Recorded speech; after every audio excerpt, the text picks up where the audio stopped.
अस्सलाम वालेकुम guys, good morning, सुबह बखैर। क्या हाल है आप सबके। और आज मैं जो है अपना पर्सनल एक्सपीरियंस आप लोगों से शेयर कर रही थी कि मेरी तजवीज़ जो है वो बेहतर नहीं है, क्योंकि बचपन में पढ़ा था। तो ये मैं कुरान पाक परचेज़ कर आई थी, तो माशाल्लाह मैंने पहले भी आप लोगों को बताया था, आज फिर मैं बता रही हूँ। और ये है, आप लोग भी ज़रूर इससे लेना।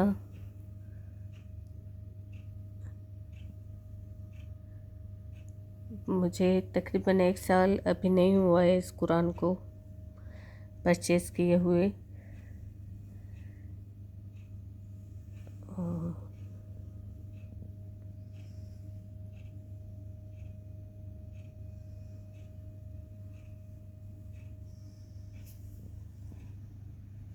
नदी, नाले और गांव से थोड़ा दूर एक घना जंगल।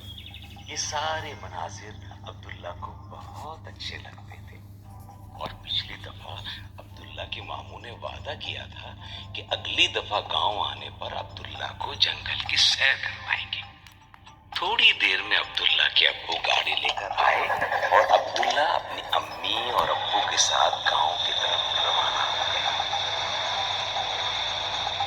गांव पहुंचते ही अब्दुल्ला सीधा अपने मामू के पास गया और उनसे लिपट गया और उन्हें जंगल की सैर का वादा याद दिलाया। मामू ने हंसते हुए मोहब्बत और शफकत से अब्दुल्ला के सर पर हाथ फेरा और कहा, हाँ बेटा, हमें तो अपना वादा याद है, लेकिन आप थोड़ा आराम कर लें ताकि सफर की थकावट खत्म हो जाए, है ना। दोपहर के खाने के बाद अब्दुल्ला अपने मामू के साथ जंगल की सैर के लिए निकल गया।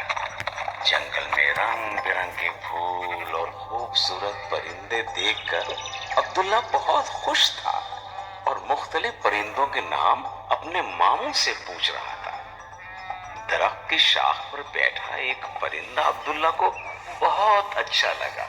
अब्दुल्ला ने उस परिंदे का नाम पूछा तो मामू ने बताया, इसे हुदहुद कहते हैं। और अब्दुल्ला, आपको पता है कि इस परिंदे का जिक्र कुरान पाक के अंदर सूरे नमल में है। मामू, हुदहुद का जिक्र कुरान पाक में क्यों आया है? आप मुझे तफसील से बताएं। ठीक है, मैं आपको आज तफसील से वो वाकया सुनाता हूँ। बहुत जमाने पहले की बात है, अल्लाह ताला ने अपने नबी हजरत सुलेमान अलैहिस्सलाम को बहुत बड़ी बादशाहत दी थी। आपका हुक्म इंसान, जानवर, परिंदे और बड़े बड़े जिन्नात भी मानते थे। एक दफा आपने हुदहुद के बारे में पूछा कि वो आज नजर नहीं आ रहा, क्या वाकई वो गैर हाजिर है? आपको बताया गया कि जी हाँ, आज हुदहुद काफी देर से गायब है।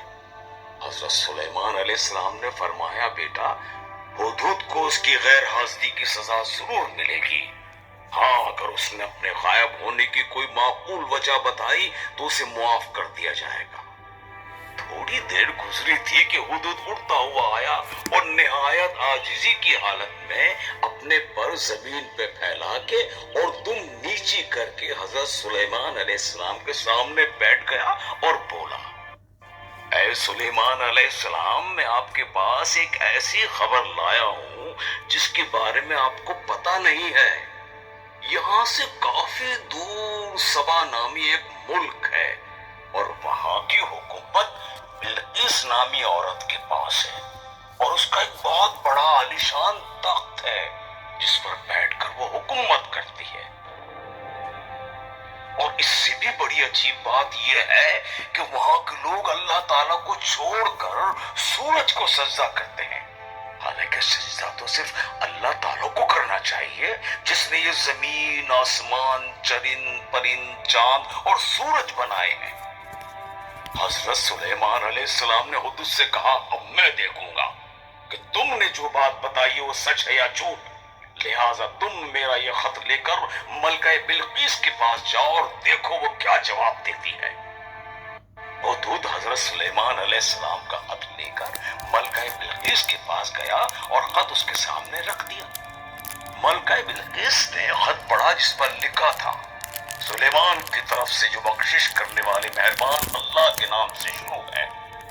तुम मेरे सामने सरकशी ना करो और इस्लाम कबूल करके मेरे पास आ जाओ। मलका बिल्किस ने अपने वजीरों, वजीरों और फौज के बड़े बड़े कमांडरों को जमा किया और कहा कि ये खत हजरत सुलेमान अलैहिस्सलाम की तरफ से आया है और वो कहते हैं कि मैं अल्लाह का नबी हूं और हमें कहा गया है कि सूरज की इबादत छोड़कर एक अल्लाह की इबादत करें। अब आप लोग बताएं कि हमें इस खत का जवाब क्या देना चाहिए। वहां मौजूद तमाम लोगों ने जवाब दिया कि हमारी फौज ताकतवर और हर किस्म के असलहे से लैस है और माल और दौलत की भी हमें कमी नहीं है। बाकी आप जो फैसला करें हमें कबूल है। मलका बिल्किस ने कहा, एक बात का तो आपको सबको पता है कि जब बादशाह किसी मुल्क पर हमला करते हैं तो उसे उजाड़ देते हैं और वहां के इज्जत वाले लोगों को जलील कर देते हैं, और हमारे साथ भी जंग की सूरत में ऐसा ही होगा। मैं एक कोशिश करती हूँ और देखती हूँ उसका नतीजा क्या निकलता है, और इससे हमें ये भी पता चल जाएगा कि वो अल्लाह के नबी भी है या नहीं।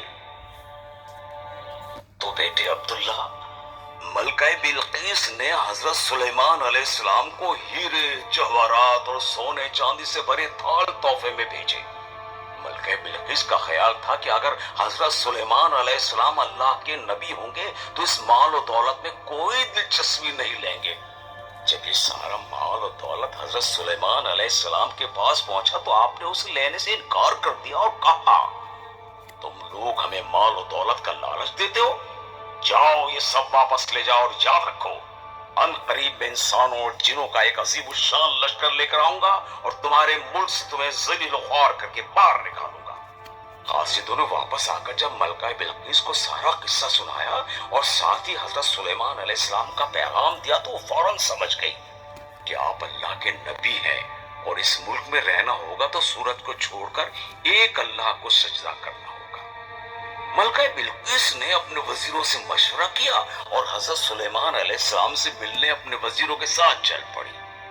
जब हजरत सुलेमान अलैहिस्सलाम को पता चला कि मलका बिल्किस आ रही है तो आपने फौज के सरदारों से कहा, तुम में से कौन ऐसा है जो इसके यहाँ पहुंचने से पहले पहले उसके मुल्क से उसका तख्त उठाकर यहाँ ले आए।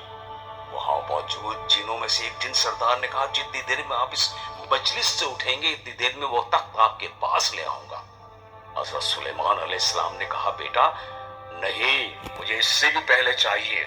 तो वहां मौजूद एक और सरदार ने कहा, जितनी देर में पलक झपकती है उतनी देर में उस तख्त को मिला सकता हूं। आप अलैहिस्सलाम ने उसे तख्त लाने का कहा और पलक झपकते ही वो तख्त आप अलैहिस्सलाम के सामने था।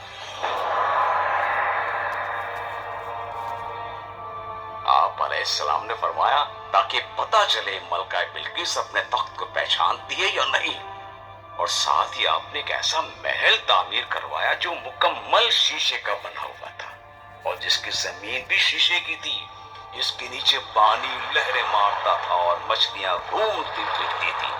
जब मलका बिल्किस हजरत सुलेमान अलैहिस्सलाम के दरबार में पहुंची तो आप अलैहिस्सलाम ने उसके तख्त की तरफ इशारा करके पूछा, इस तख्त को पहचानती हो? मलका बिल्किस उस तख्त को देखकर बहुत हैरान हुई और कहा, लगता तो मेरा ही है, लेकिन मुझसे पहले ये यहाँ कैसे पहुंच गया? फिर जब मलका बिल्किस शीशे के बने महल में दाखिल होने लगी तो वो समझी कि नीचे पानी है, इसलिए उसने अपने पाए से ऊपर कर लिए तो हजरत सुलेमान अलैहिस्सलाम ने फरमाया, चली आओ, ये पानी नहीं है बल्कि शीशे का बना एक फर्श है। ये सब देखकर मलका बिल्किस समझ गई कि हजरत सुलेमान अलैहिस्सलाम अल्लाह के सच्चे नबी हैं और सजदा सिर्फ अल्लाह ही को करना चाहिए। अब्दुल्ला, जो इंतहाई दिलचस्पी से वाकया सुन रहा था, फौरन बोल उठा, मामू, क्या मलका बिल्किस ने फिर इस्लाम कबूल कर लिया था? हाँ अब्दुल्ला, मलका बिल्किस ये सब देखने के बाद मुसलमान हो गई थी। और बेटा वक्त भी काफी हो गया है, इसलिए हमें अब घर चलना चाहिए, ठीक है ना? और चलते हैं।